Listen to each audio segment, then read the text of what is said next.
Earlier this week, meteorologist Brian Fowler and I talked about ways to boost your metabolism. Here's a closer look. Well, it's a word we throw around a lot. It's metabolism. Yes, have you heard of it? A lot. I have actually. Okay. Working out, a lot.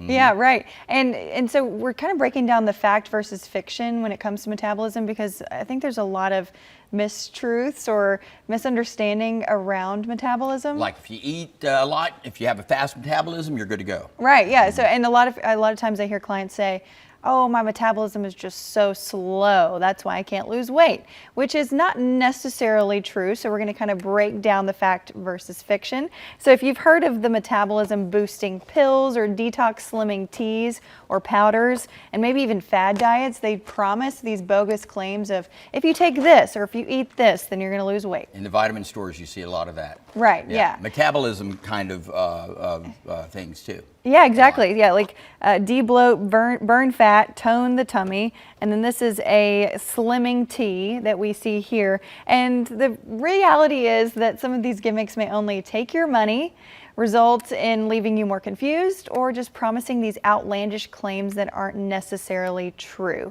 But the types of foods that you eat can actually have small impacts on your metabolism. So protein and fiber foods that we're going to go through really quickly can help increase your thermic effect of food. And what that means is it's a part of your metabolism. There's many different components of your metabolism. And I wouldn't think fiber would be. Protein, absolutely. Yes, so protein has beneficial effects. It actually takes a little bit longer to digest. It has a higher thermic effect, meaning that it has a better beneficial effect than carbs and fat do. But fiber does have an effect as well, a positive benefit, because when you think about fiber, it passes through your digestive system. You don't necessarily absorb the fiber that you're consuming, and so it does have that positive effect because you're still digesting it and you're not necessarily absorbing all of that fiber. And so you need to eat that before workout or after workout, or does it depend with either or? Yeah, good question. So before working out, I would say more protein and like simple, easy to digest carbohydrates, maybe more fruit,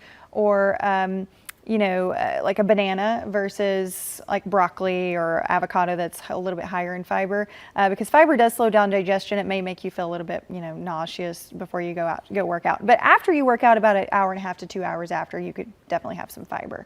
But just overall in your diet, have more protein and fiber, and then do more strength training. Yes. So when you're in the gym, instead of just going to the, instead of just, right, there you go. And do a progressive overload program versus just cardio and just that high intensity, because the strength training is actually going to make you gain muscle, and that's really the end all be all when it comes to metabolism. And gain weight with that muscle too. Well, not necessarily. It might be just recompositioning. Right, and maybe just toning. Yeah, okay. Exactly. Yeah. And so all of these breakdowns of metabolism, you're not going to probably understand what I'm saying, but I will explain it on the KTBS Facebook page and on our website. Total daily energy expenditure, thermic effect of food, non-exercise activity thermogenesis, physical activity, and basal metabolic rate all go into your metabolism. And these foods can help boost it, but really the best way is to do strength training. Yeah, absolutely. I love strength training, and then getting a bite to eat. Spaghetti is really good also. That's a like carbohydrate, right? Well, something good too?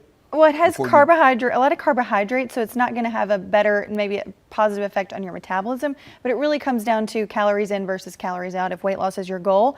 And maybe you have a hard time with the pasta, depending on how many calories you're getting from that pasta would really determine, are you going to lose weight if you are in that calorie deficit? Because you can still incorporate those things you like and still have that weight loss. Okay, and if you have a question or topic you'd like me to cover, send us an email at pressreleases@ktbs.com.